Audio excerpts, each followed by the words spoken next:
Okay, so I will talk about a system that it's called Advertisement Exchange or ADEX, and I will demonstrate through this work how an example of how a cryptographic system is developed for as part of a general software system developed inside the cloud. This work was done in Google.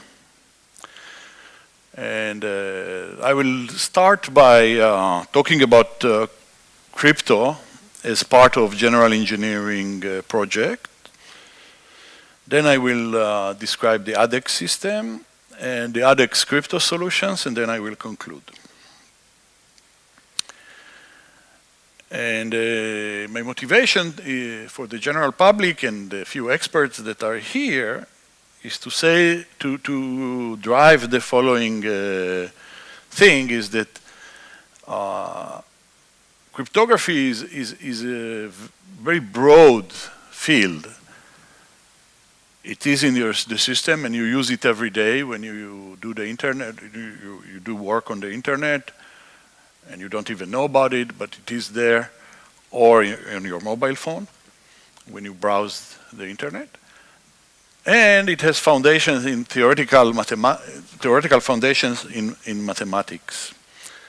So many principles exist on the theory side of cryptography, but the practice of how to embed it in real system and to embed cryptographic, the making of cryptography as part of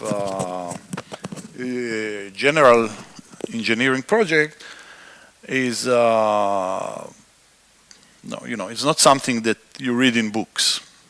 You have to do it, and I'll give you some perspective on it. So indeed, that's my position. So I look at cryptography from the abstract to the actual. That's what I say, broad. So the abstract cryptography it's about models that are nicely quantify and describe what is the task that we have to solve under what adversarial power, and we define security, gives proof and complexity. If you attend the previous talk by Paul, there was a little bit talk about proofs and so on. So in this sense, there is some connection between the talks. And then people design some cryptographic mechanisms in theory. And then there is the more applied side of cryptography, in which people look to use cryptography in systems. So they try to apply the models to sub-problems that appear in system and look at implementable primitives, something that is efficient enough that you can implement in system. And when system like the first public key system that was widely used, the RSA system, when it first came out, it was not considered doable or efficient on a general PC. People say, oh, maybe in the future. And later on, people applied it with an aid of a special computer chip that will do the encryption and things like this. And then it became actual applied. And then the next layer I called applied security, which is really taking the crypto and putting it for implementation. So it's not applied cryptography anymore, which is just a protocol that you can say, okay, it will work, but you really put it in systems, you code it, and you implement the boxes, and you implement APIs for cryptography. And in these layers, There are implementations of cryptographic tools, of cryptographic protocols, of standards, people working on standards, and so on. And the fourth layer, which we hear less about, is actual crypto as part of engineering projects. People do it in companies, but they don't have any more time after the project to really describe what they have done. So it becomes a little bit obscure. It's like, so people believe that actual crypto is like sausages. You don't want to know how it is done.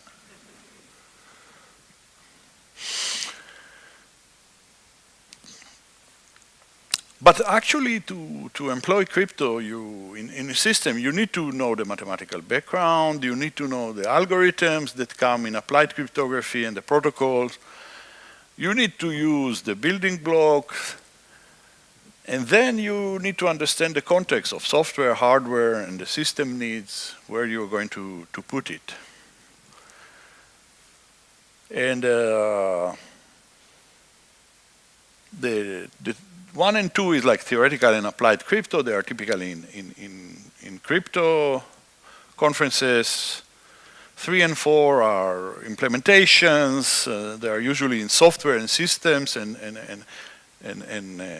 security conferences. And 5, that's like really the actual thing you don't hear much about. So my goal in this talk is to tell you that actual crypto is different from abstract crypto. It's working in actual system context. And when you need development, you need to maintain it, you need the business motivation for it, and so on. And I will try to reflect, more like from personal experience, how to take part in this development process as a cryptographer, and I think it also applies to people who try to employ other security technology inside general engineering projects, and how to make sure that what you develop actually survives as the system evolves, because nowadays systems, if they are successful, they are going to stay there for a while, and operational requirements are going to change, and the system is going to change. And I will talk a little bit about for those of you who know how crypto is judged, and what's the aesthetics, what's the measures, what's the metrics, and how is it different from achieving a result in research and versus actual. Okay. So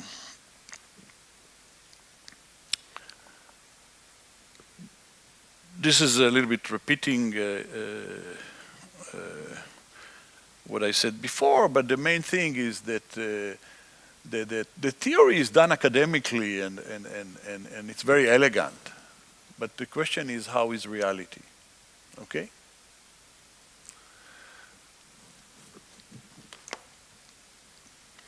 So we have to understand that what I'm talking about is not a crypto system that lives alone and we can measure it and we can say, okay, it's good, but we have to embed it inside a system. And then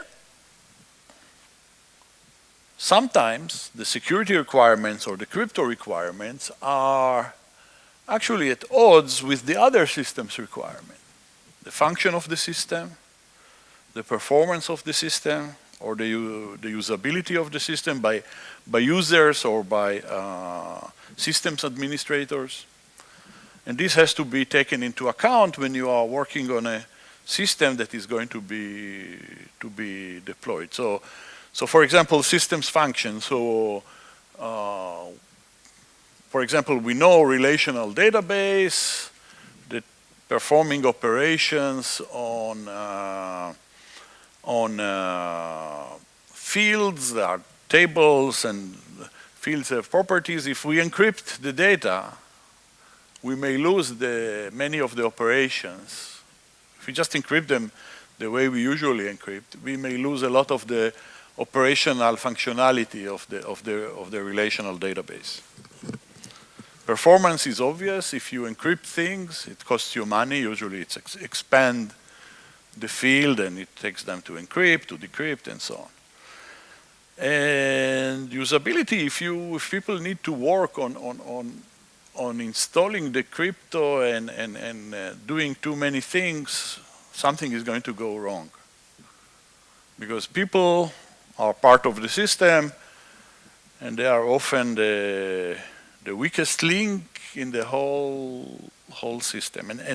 And we know that crypto works best when it's kind of the user is unaware of it. Like TLS works because it's implemented there and it just works. The user does not activate it. Okay? So,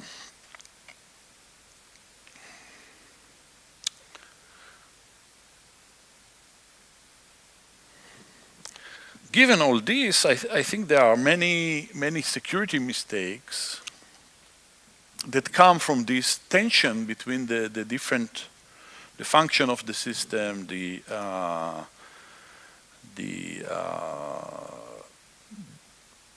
performance needs, and the need to do things efficient enough, and you have to compromise on doing the cryptography and so on.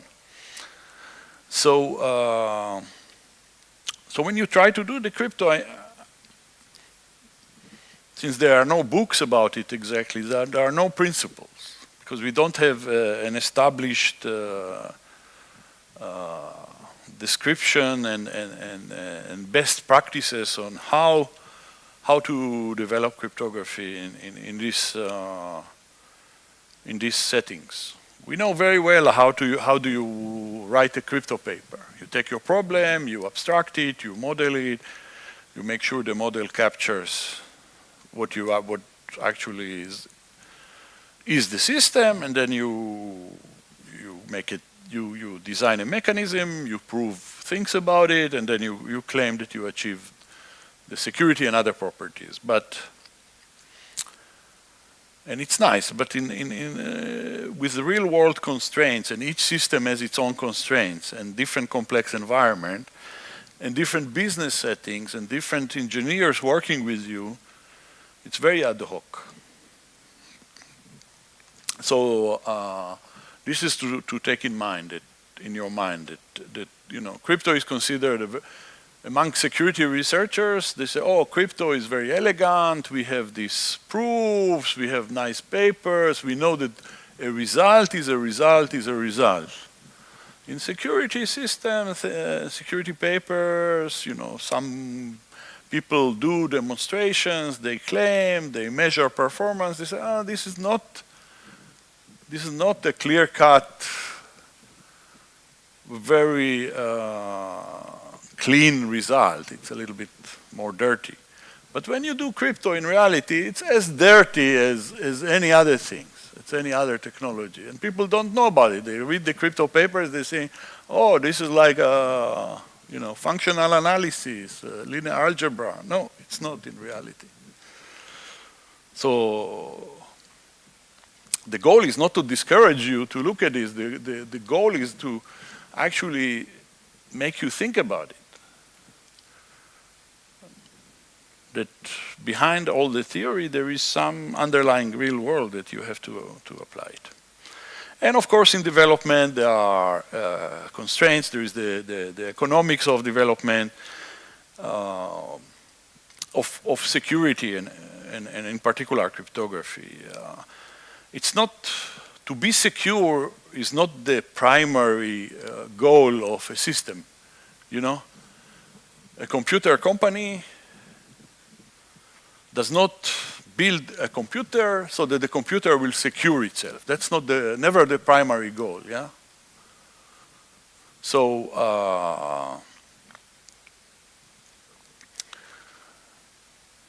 so we need to optimize the way we introduce security into these mechanisms. And I think it will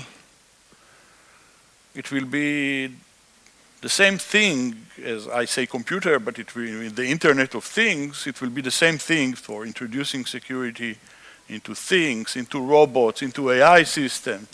All those will not work without security, and it will never be the primary goal, but without security it will surely fail.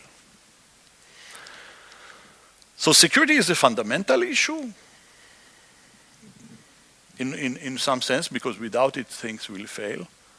It's fundamental because you need to solve it, and it's not just the matter that you buy another computer, suddenly it will be secure, or you invest more money on existing technology and it will be secure. You need special mechanism to secure things, so it's fundamental. It's very hard to retrofit. The system exists, and then you have to introduce it. But because it's what I said,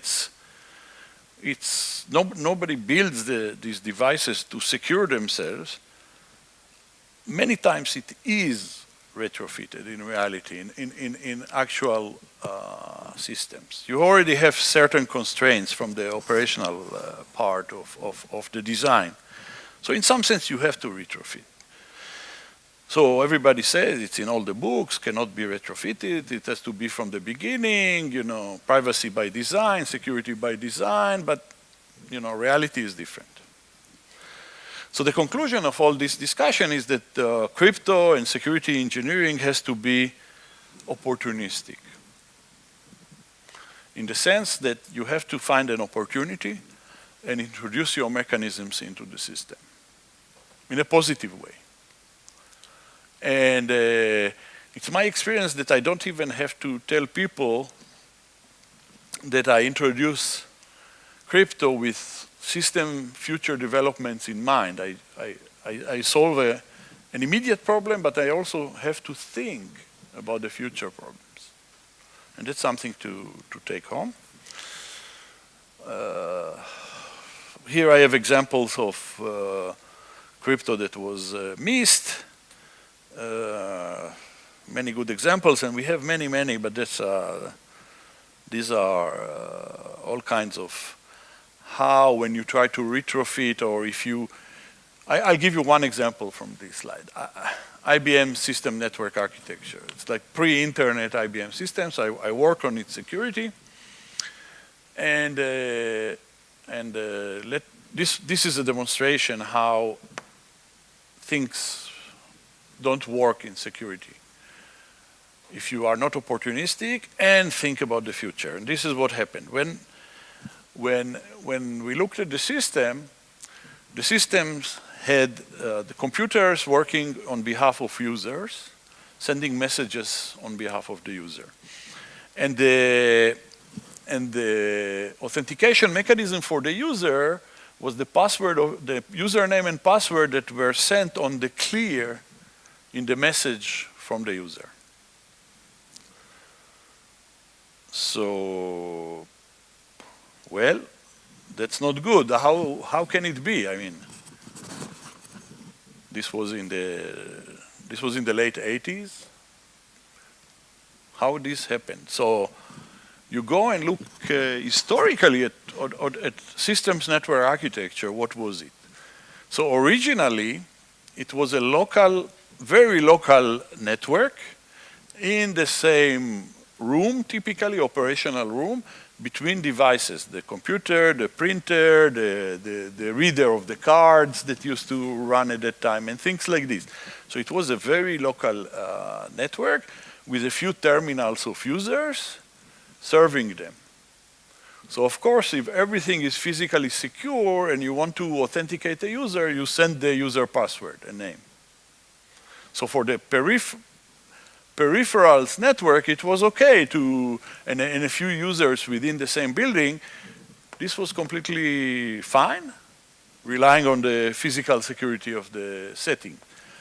Then banks evolved, and they wanted to communicate branch to branch, Singapore to New York. And they used the same authentication mechanism, password on the clear, password and user ID on the clear. Okay, so the first message is authenticated, but the second one after it goes over the phone lines. And that's an example of people not understanding that they take one mechanism and translate it into another mechanism. So this was the state of security of IBM network, end of the 80s. There was a lot of room of improving the security, not just this one, but others. So what is the opportunity to introduce crypto? For example, after attacks. So there is a company, they are under attacks, and suddenly for 3 days they cannot operate. And they say, oh, these 3 days cost us $500,000. So why didn't we invest before $250,000 to prevent these attacks? So suddenly they realize, by negative example, what is the return of investment in security and cryptography. Of course, in mission critical systems, there's always realization that you need the security, so that's easy to put in. And a third way to introduce crypto opportunistically is that the crypto will not even come from the security specification. It may come as some other needs. Somebody needs to send a message, and you say, oh, but you don't want others to read it. Let's introduce crypto for this specific message, and things like this.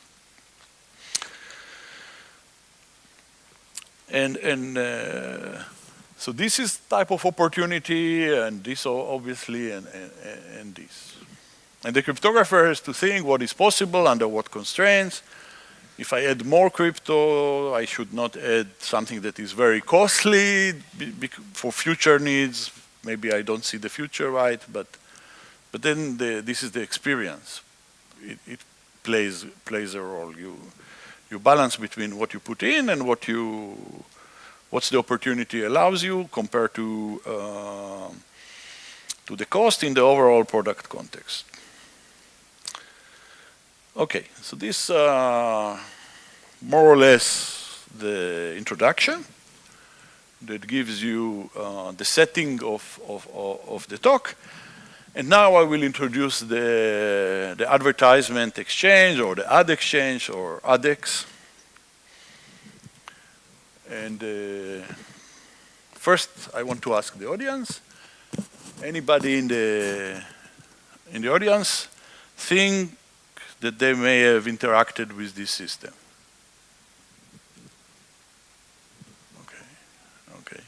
Okay.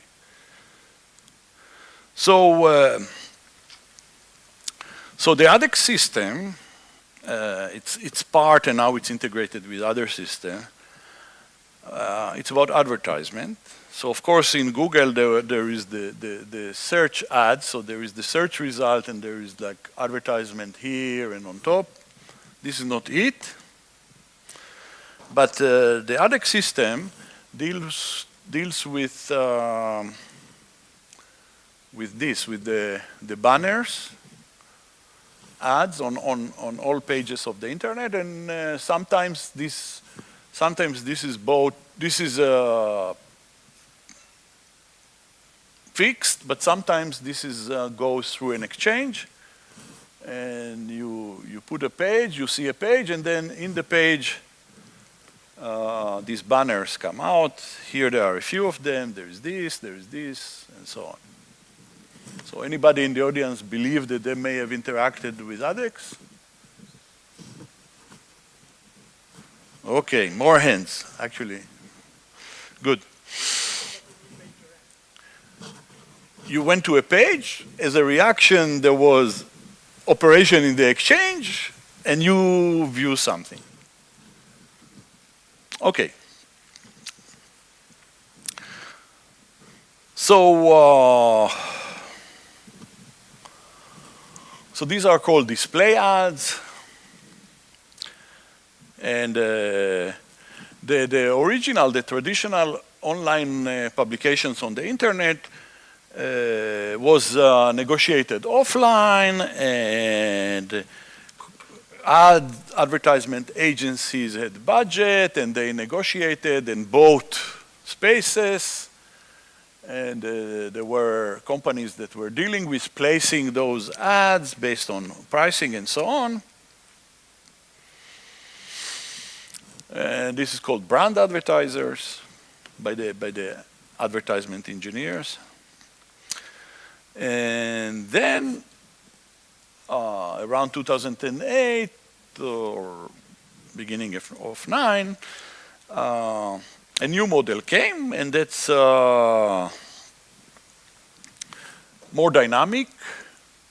That's like a two-side real-time marketplace, like for matching online publishers with advertisements, kind of direct, this is called direct response advertisement. So the first one is like somebody, there is a bulletin board on a road and somebody puts an ads there, and whoever goes there sees the ads.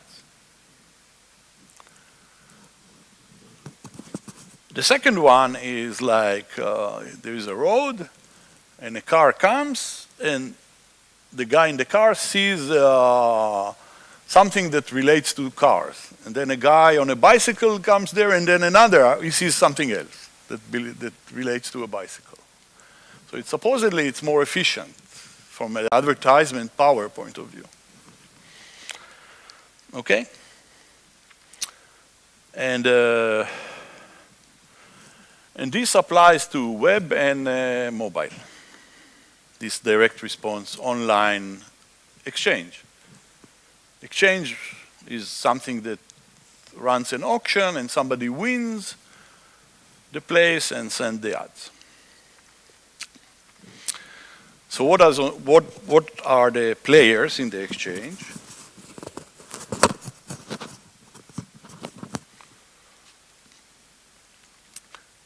There are publishers. Publishers are websites.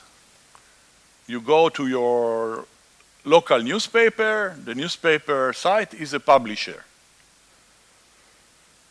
Of course, it has places for displaying advertisement, displaying the display ads. On the other hand, there is the ad networks, the buyers. These are agencies that represent companies that want to advertise. So you go to your local newspaper, and H&M paid to some agencies to put their ads in your local newspaper. So it shows it.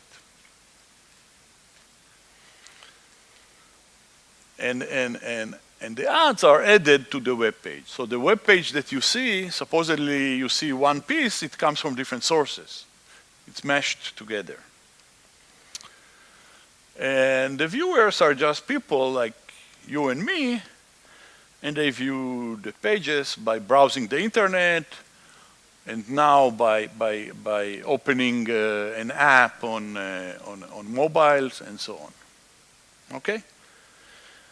And many of the advertisements are done by these ad networks directly. They buy a place and they pay for it, but it can be done dynamically via the exchange. Okay? So let us review the system. And okay, you have to understand it. So the viewer, this is you. You open a web page. This is the publisher. And the publisher has to offer some inventory for the auctioneer. This is ADEX, is the auctioneer. So it says, this is the description of the inventory. Maybe I have minimum price, and so on. This goes to the ADEX. This is like the auctioneer. This is like in auction. This is like a stock exchange, and so on, auction site. The ad exchange send this information to relevant ad networks. Okay? For example, if it's like an event happening Finland and the page is in Finnish, is going to contact the ad networks that operate on behalf of Finnish companies. Okay, there is context to it. You know, it happens.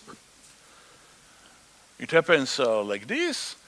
So then the ad network bid for this to place an ad in from subset of ad networks, and the auctioneer, ADEX, performed the auction, and there is a winning among those. So this represents many ads. So there is one ad, I call it ad star, that wins, and there is a price queue associated with it. Because of internet technology, it goes through the page to the viewer, and the viewer has to, this is like a pointer to the ad, and the viewer pulls the ad from the ad network, and it shows up in the publisher webpage. So you understand this? Any questions about this? Yes? How is V, what is V represented? Which one? V, how is the users identified? The user,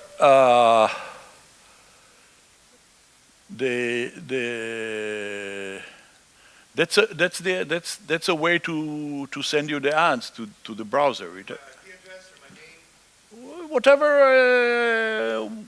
Whatever on the internet represents your browser, your corner of your browser. That's my question. What? That's my question. What is it? How does the internet recognizes? How does it recognize your browser? IP address. Okay, the question really is it something personal or is it, like, why is it useful? An IP address, is it just a regional information that's being displayed? No, it has, look, this information goes directly to your browser. So this just describes your browser. We'll get into it. Sometimes it represents more, and I will get to it. Probably addressing information. Yeah. It has to send to you. It's the address. Nothing personal. Well, according to which law? Yeah, you know, some people think it's personal, some people, you know, people work with dynamic IP addresses and things. But let's no, I will discuss this later. But that's internet technology. How do you recognize an invocation of a browser on the internet? Huh? Yeah. I'm not going to redesign the internet now, not yet. But you know, this is you call it addressing. Yeah, it's addressing. So the viewer is you, publisher is CNN.com, ADEX is the exchange, ads agencies are acting on behalf of companies. I use Coca-Cola, I don't know why. Probably advertisement. Okay, so this is essentially the architecture.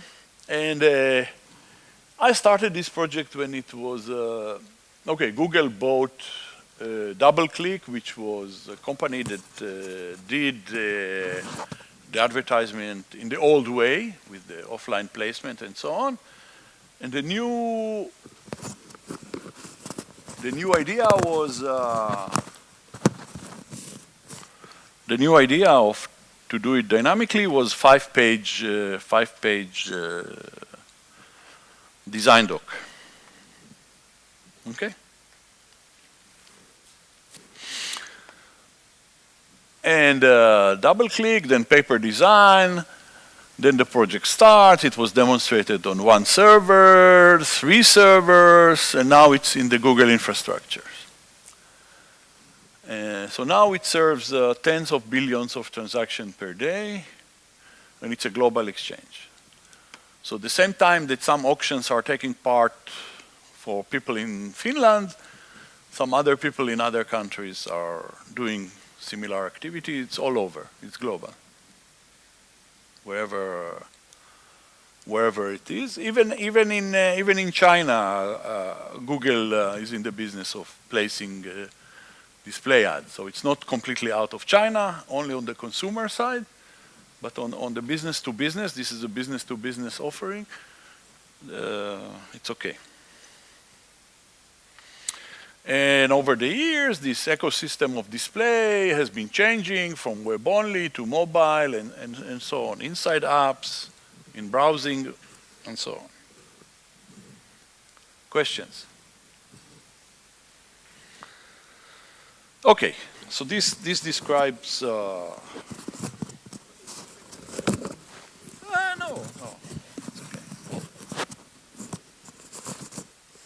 Just that I have double glasses, you know. I have my glasses and this is back glasses. It's okay. So this is the context, and now to security and privacy. So of course I was in the project. So the first security goals is secure various things, secure the user interface, secure the web, secure the ads, anti-malware, clickware, all these things. Ads can be executable inside the ad, and it can be malicious and things like this. So it all has to be checked with anti-malware and things like this. So all the components of the system, I coordinated the other experts in the company to make sure, and now it's done online. It has to be done first. This is like emergency. And then I thought, what to do that is needed for security. So the natural thing in the literature is, there is like auction protocols that use security and so on.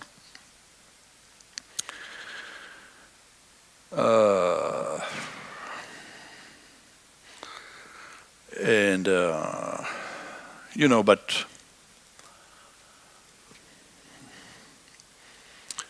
it takes time, and it's overhead, and the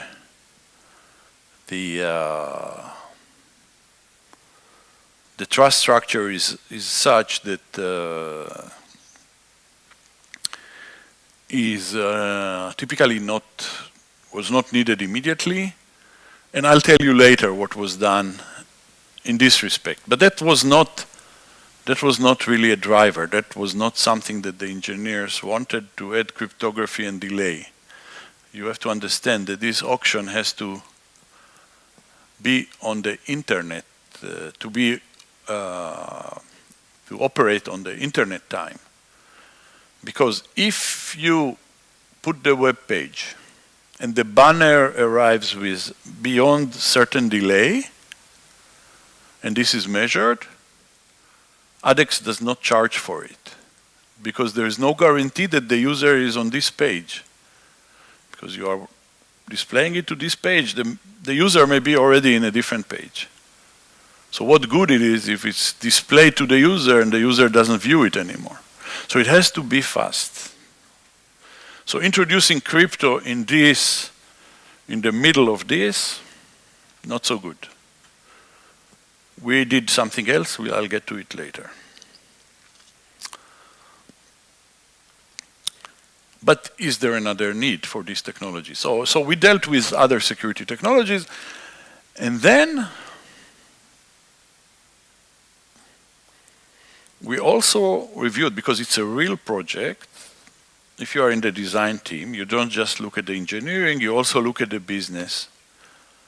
There's a product plan, design, business, how we are going to make agencies join the ADEX, because scale is important. And we look at it with the design team. And with me thinking, where is the natural entry point? So to do this, you have to play as a member of the team, share their problem, participate in discussions. If they have problem that you can talk about with them, you talk, even if it's not security, and solve the real burning issues. I was a go-betweener between the expert on the security side, let's say anti-malware. I connected to them. I brought them into the project to do this. Some other people, I connected with the performance guys to check the crypto. I needed to know who they are. And the goal as the security engineer is to find an entry point specifically to introduce crypto. And once enter into the system, it will just raise the bar for future needs and extended security. And this is the agility. For any software component that you put to solve a local problem, you have to think how it will be used elsewhere. And successful systems will evolve, so you have to have some vision of the future. You have to be clairvoyant in some sense. And this you don't want to be in the situation of the designer of SNA, IBM SNA, that decided to put a password and user ID, and then the network scope is enhanced, and then it's not good anymore.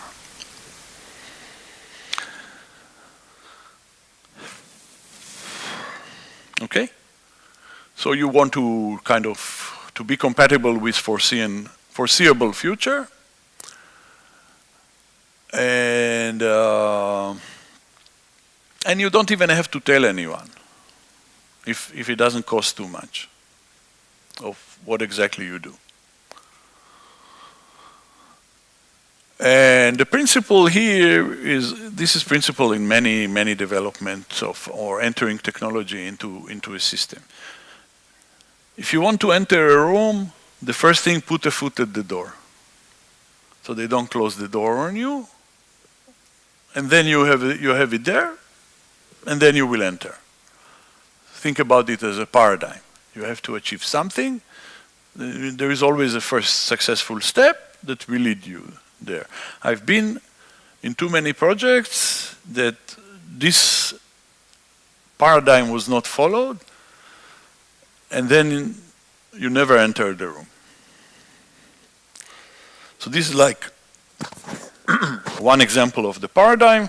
You put crypto for one need, and you think about everything that will be needed in the room, and you design this to serve the future. Let me tell you a little bit about ADEX, because I need it for the discussion. Speed, everything has to be done fast. I told you internet speed, and I explained why. Volume, it's like a few years ago, tens of billions of auctions per day. So it consumes not just, it's high volume. High bandwidth requirement that it puts on the Google Cloud. And so speed, volume, and scale, and evolution, the design system for evolving marketplace. So you want this marketplace, this auctioneer, to work as the internet changes, as mobile network, mobile devices change, and so on. And there are added requirements.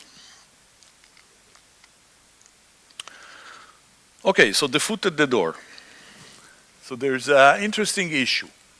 So after the auction, the viewer's page redirects to the ad network. So the viewer's page that's the V that gets the information.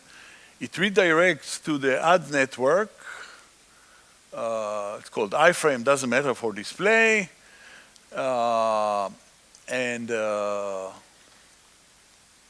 So it redirects to the ad network to grab the ads.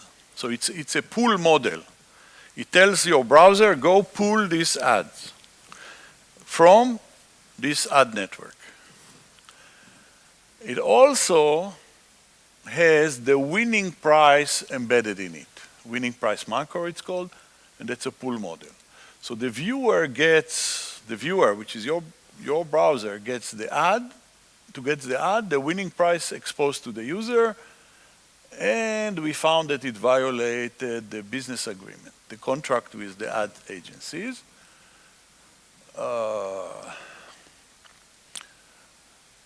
So the business agreement told the ad agencies, nobody is going to know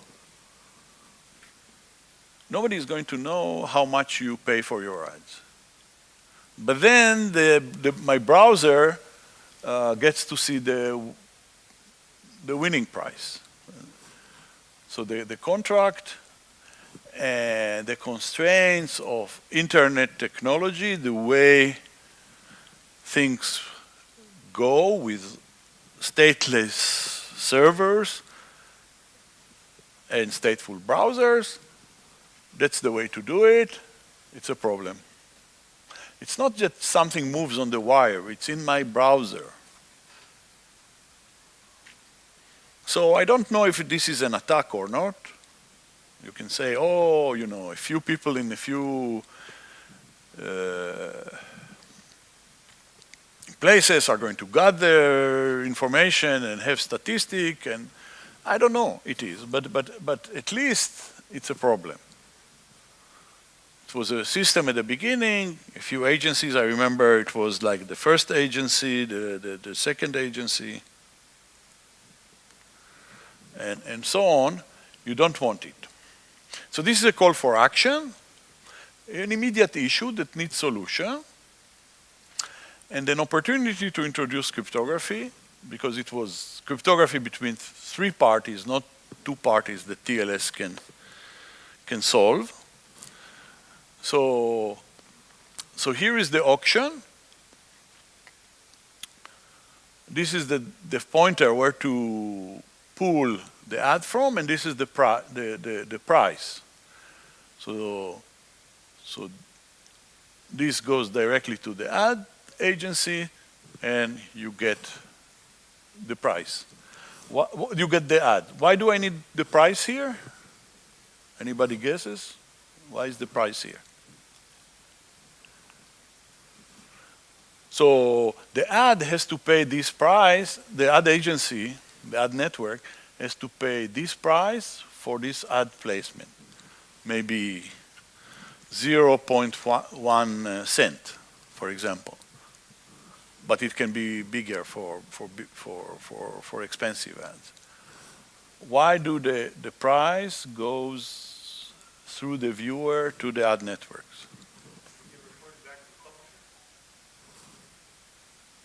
No, the publisher doesn't need to know it. The ad networks has to know it. Why does it have to know it? Remember, it put a bid here. The bid was a price, but it gets the price back from the auctioneer through the viewer.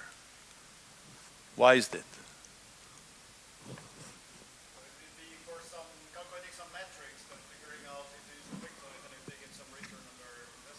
Yeah, they run budget, and they run calculations all the time and try to optimize the placement of ads, and they don't know the price because this auction is a second price auction. So the price that they send in the bid and the price that they have to pay is not the same price. Okay? So there is this problem, and we have to solve it because we don't want the browsers to collect second price auctions, which are the real prices. If in some locality it's always the same ad networks that wins, somebody no, I can put a few browsers and learn. So in this situation, security, performance, and cost align. And that's the best way to introduce cryptography, which usually is overhead, because you need, for performance, you need to put the price in the macro, the pointer that goes back to the ad agency, the ad network, because otherwise there's not really good way to do it. You don't want to invest more. So this is a must. Your browser has to go and pull the ad. So this trip is a must. You don't want to introduce other trips. It will be costly.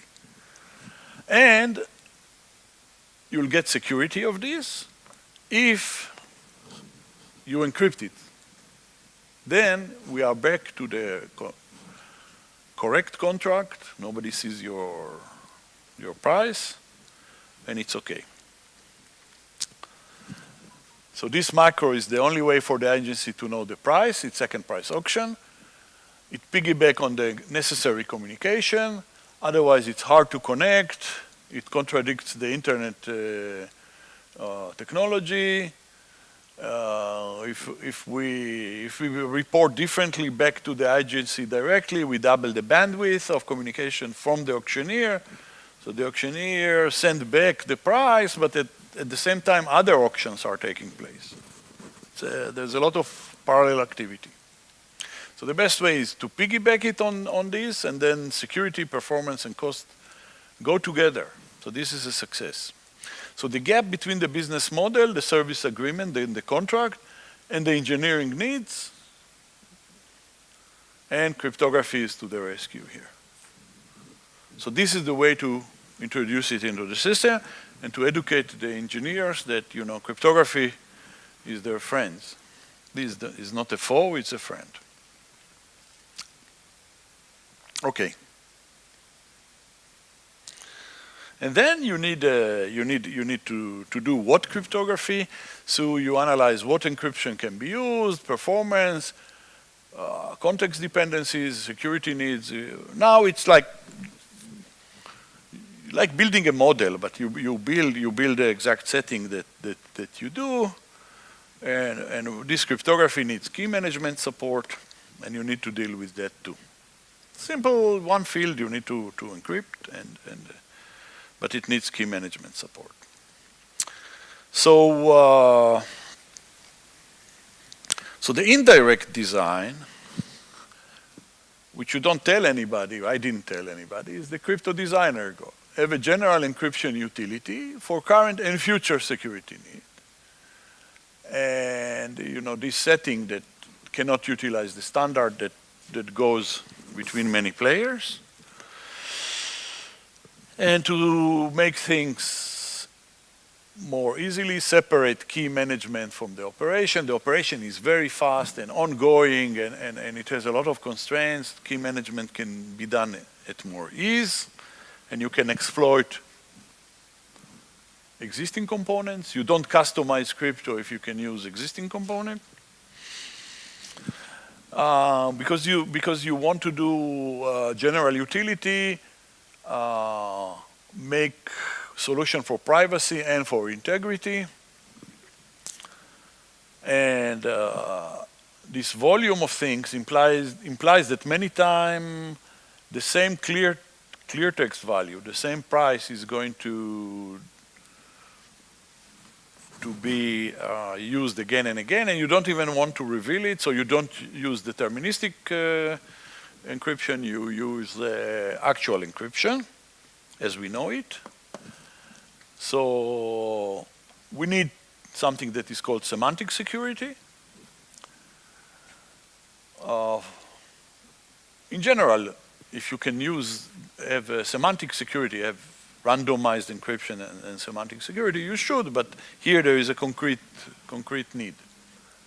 Because there is an attack that If you don't do it, you see that it's the same price again and again. And the idea is once you do this, you introduce a general utility, you stay in touch with the engineering team, and as the process of growth and progress of the system goes on, and you look for the opportunity that they will need another crypto, and the idea here, the principle here, is to have cheap hooks for future extensions, and imagine it to your best ability the needs of this growth. So I suspected that there will be other needs for encryption in the whole auction process. So I need a design like this. So first of all, for key management can be separated. You can use the TLS for exchanging a key between the agency and the user. You can do something else. And we can use a symmetric key solution. There are thousands agencies, so we can use a symmetric key. It's not high scale. There are like 2,000 agencies in the world, 3,000, small number. For Google, it's a very small number. And you can use it. So we do symmetric key. And security in operation is going to be an encrypted price that goes via the browser to the agency. Need to make sure that the encryption is valid, that nobody in the browser touches it. So to prevent modification of it, it should be authenticated encryption, authenticated as original. And that's more or less the requirements from the specification of the design. And the authenticated encryption, it's something that combines encryption and authentication, MAC. It provides for both privacy, hiding the message, and authenticity. That if it arrives correctly, it assures that it originated at the original party, and any attempt to forge will fail with very high probability. And this is an area of research that started about 20 years ago. It started actually by Bart Preneel and Paul Van Oorschot. From my point of view, there were Macs before, but they introduced this combined encryption and authentication. And then people did how to do it in one pass, because you can do MAC separately and encryption separately, and then that's already authenticated encryption. But people did fancy things, and people also analyze how to do the combination of MAC and encrypt. You can encrypt and then MAC. This will combine nicely universally. If the MAC is okay and the encryption is okay, these two fields of encryption with K1 of the message, and this second field, which is MAC with K2 of the ciphertext, it's a MAC for any MAC and for any MAC which has the properties of MAC, and any encryption that has the properties of encryption. There is MAC, then decrypt, then encrypt. So you first MAC the message, and then you encrypt the message and the MAC itself. Now this does not compose generically, because if the MAC reveals something about the message, You know, there's if I take any MAC and put the first byte of the message in it, it's still a MAC, but it reveals something about the message. So it does not compose universally. I'm talking to the cryptographers, but if an encrypt and MAC, you encrypt and you MAC the clear text, and here is also not universally, but if the MAC is a pseudo-random function, and the encryption is a pseudo-random permutation, any of those is good. So if the MAC is, let's say, HMAC with SHA-256, and this is encryption is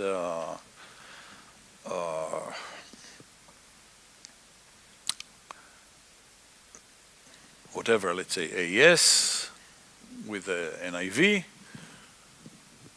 these are good. Okay?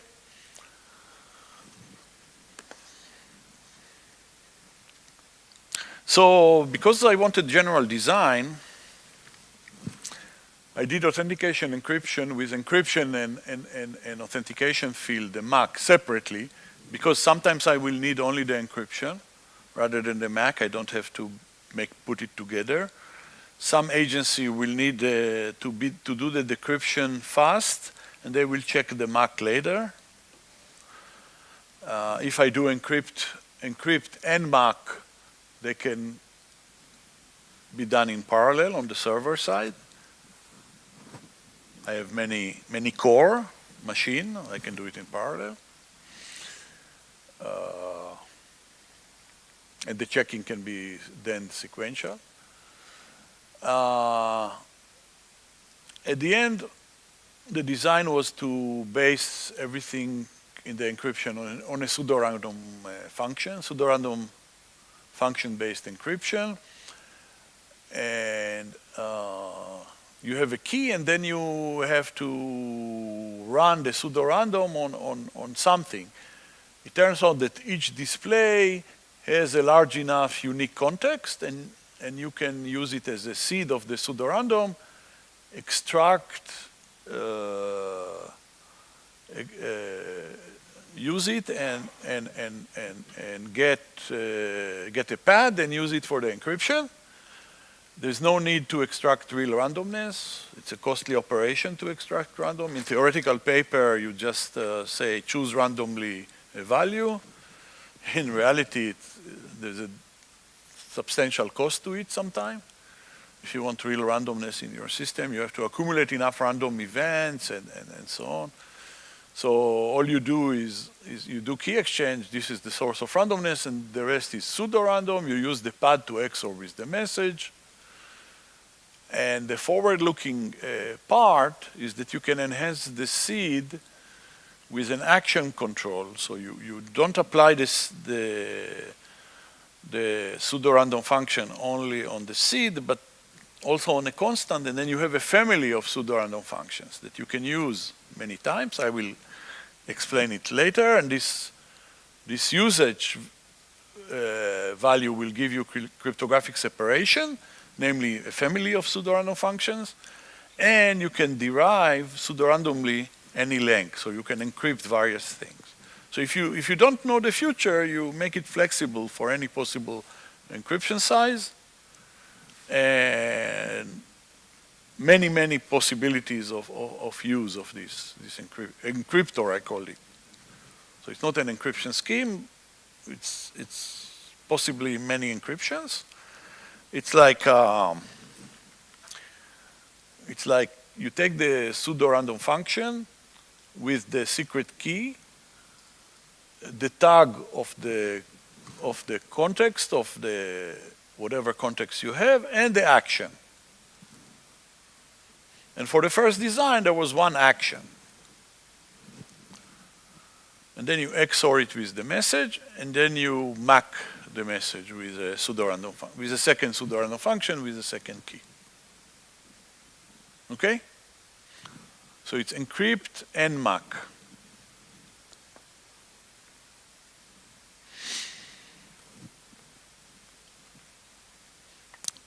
And I said this is the things that can be computed in parallel. So this is pseudorandom, so C is pseudorandom, and this is a Mach property. Actually, it's a pseudorandom function too. Fast does not slow the operation. Everything that I tell you here, because it's a real product with a lot of money expected from him, it's not something that it's not like we say in the paper, this is fast, useful, and efficient. There were performance engineers that really experimented with it, experimented it on the internet. It gets semantic security, flexible utility, F is variable size, and it has many uses. It's actually a collection of pseudorandom functions. Depending on changing the action, you get a different function. Minimal added function, and for security, for future security, the system has crypto engine built in, which can be used for other purposes. Okay? Can be used for other things.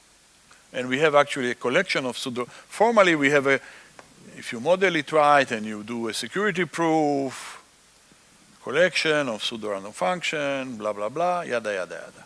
And this was done, just to be sure that this crypto component is fine on its own.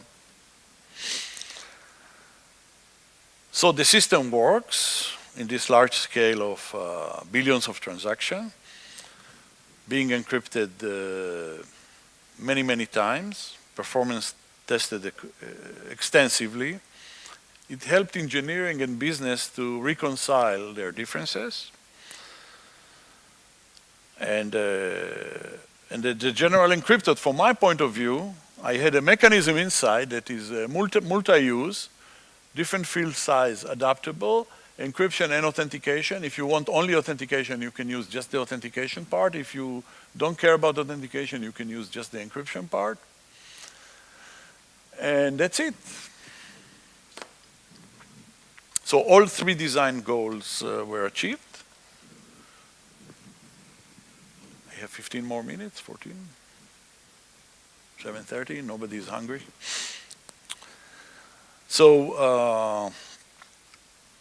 So from my point of view, there was general utility,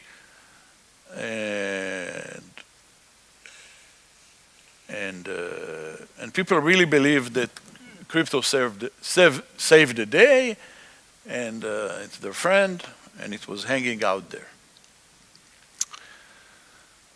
And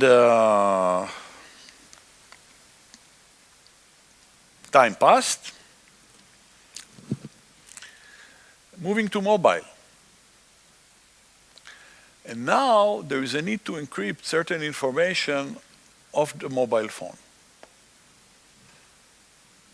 Properties of the device, you know, this V that you asked about now changes, maybe more sensitive, location, phone description, location. So there's a need to, so the privacy people came and said, you know, we need to, it cannot fly on the air.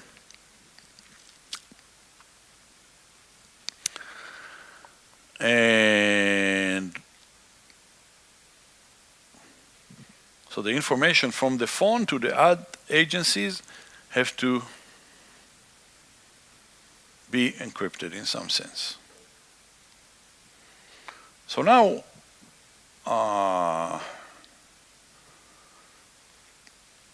the engineers came and said, "Oh, we need to design new encryption. We need the old encryption. We need backwards compatibility because we need it there, but we have to design something new." So I told them, you know what? I designed it with forward compatibility, and this is what you have to do. And in 2 weeks, it was working for the new needs. And the principle is that agility of design, expecting changes, And you don't need to retrofit any crypto or anything. It's there, and it came out to be very useful. And it didn't slow down the system development. That's the advantage of foreseeing things. So what was needed? So now the viewer is it's a mobile phone, and you have to hide this information that goes here. So this is like 2 hops. In here, you have to encrypt it from the mobile phone to ADEX. Can you use symmetric encryption? I don't know. We have 9 billion, 7 billion mobile phones. No. So for this, ADEX has a public key in the phone, and this is encrypted publicly. But here, to forward it to the other agencies, when it is sent to the different agencies, you can use the encryptor, the symmetric key encryptor. And this is fast. You don't have to start TLS sessions and things like this. So phone to Google, we needed a public key, and we designed it. And ADEX to agencies, it was already in. And here is like cryptoscoping and balance of scale of system against efficiency is always something to take into account. And also the public key of the public key of ADEX, of Google, into the mobile phone as a key for whatever information is needed was also proactively put there before the usage, and then it came to be used. Okay? So this showed you this principle of agility, that if you build a system and you put the right components in anticipation, hopefully when you need it, and it was obvious that the system is going to grow, it's going to move to have more requirements for privacy, more requirements for different technologies, and you need to put those schemes in. Any question about this? I think it's pretty generic description, so if you didn't understand exactly the crypto and the encryption, it does not matter. 2 more contributions in the system, just to mention. Privacy and data liberation. So agencies may reconcile the data with the data that Google keeps about them. There are mistakes, there are omissions, there are people that usually it's not on purpose, but things happen, but they get to reconcile the information, and the user cookies and the user addresses are anonymized per agency, so that the agencies cannot go on themselves and learn more about the user that they should. The agency can aggregate per user if it went through the agencies, but 2 agencies getting together, they cannot reconcile addresses and users. We took care of this. Verifiability, we did an auction protocol in the cryptographic tradition very fast in order to show the agencies that if they don't trust the auctioneer, there is a way to verify to them that it was done right. So Google released this information to them, and if they want to do it, if they want to run auction verification, they have to implement it. They have to tell us, we'll implement our side. So just this act generated trust. No agency came back and asked to verify. They didn't want to invest in verification, but it's a kind of trust that you say, okay, I have this procedure. If you want, I can do it. That was already enough. So let me summarize. The ADEX system has been challenging because you had to understand the constraints. You know, it was five pages of description of the design. You have to imagine that this will be put on a cloud. This will be run so many transactions, all in parallel. You know, all the engineering has to be done very, very unique components. You have to adapt your technology to the software running this way. And that was the challenge. You have to understand scale and speed constraints.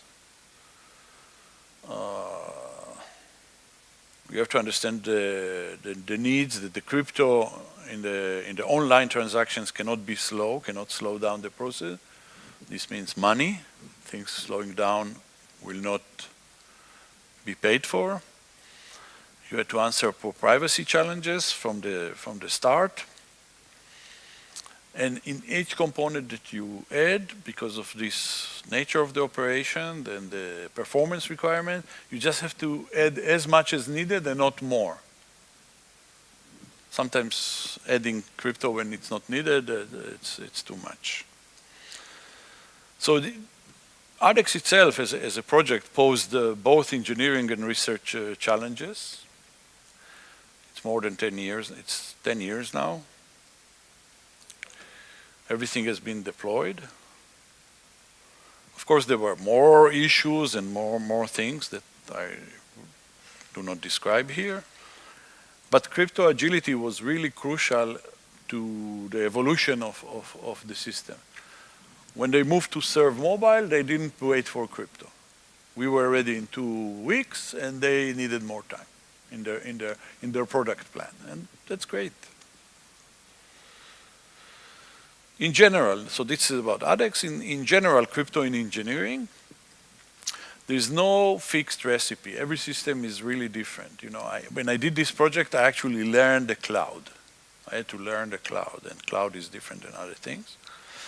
But there are general principles, and results are less structured and much less, they look much less elegant than crypto papers. But this is misleading, because to find the right solution in the mess of business and product and social, if you wish, and political constraints, eventually it's elegant to find a solution. And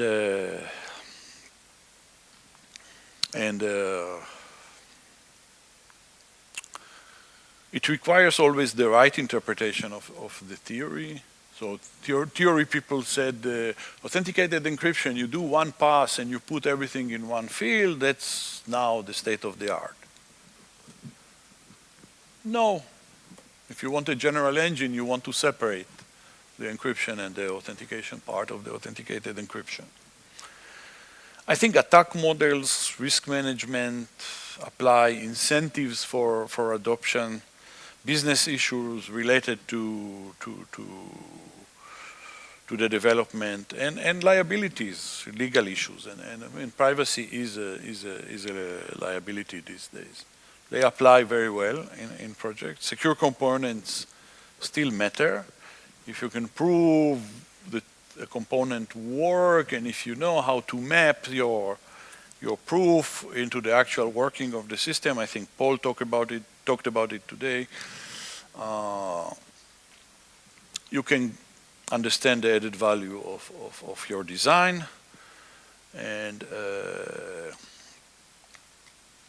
how do you contribute to business, and you can explain it to others. Something about the difference between theory and practice. Robust design has to have proximity to the system. All designs are something that you put on a piece of paper and describe somehow. It requires close interaction with engineers and the business leaders. I think also it also relates in some way to Paul's earlier talk that the proximity to the system of your model in a proof is important. Same thing with when you have a design in a system, because you have a piece of paper and it has later on to be coded and to be embedded in a system setting, and you have to understand the hardware and the software and how the hardware work. And if you are worrying about performance, you better use your machines that you have in an optimized way. Use multi-core if you can, and things like this.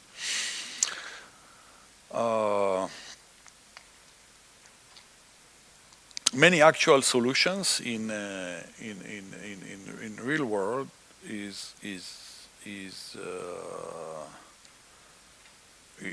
when it's viewed as enablers and reducing problems, and like in this case,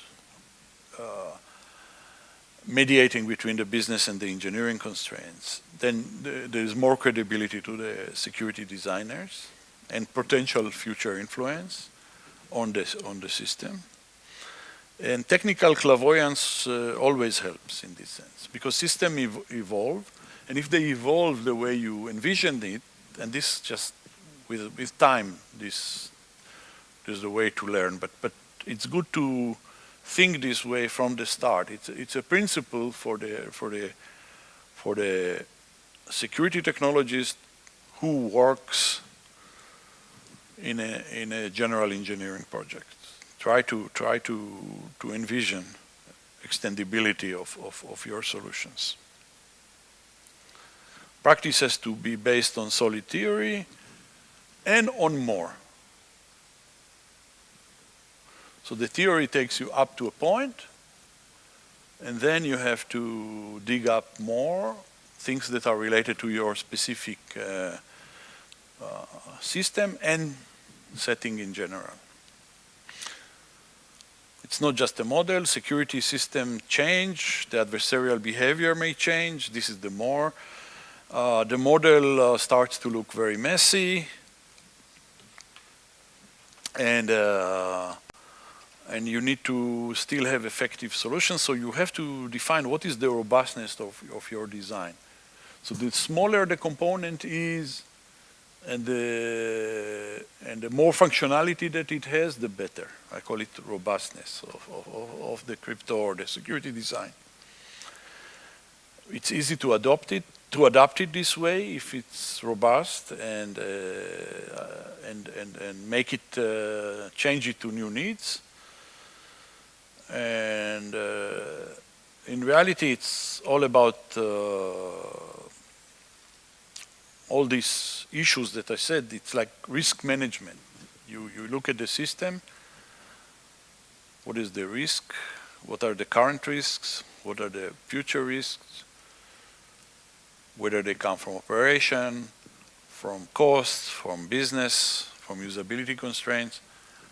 And this helps you to have what I called here, it's a tentative name, this robust crypto design.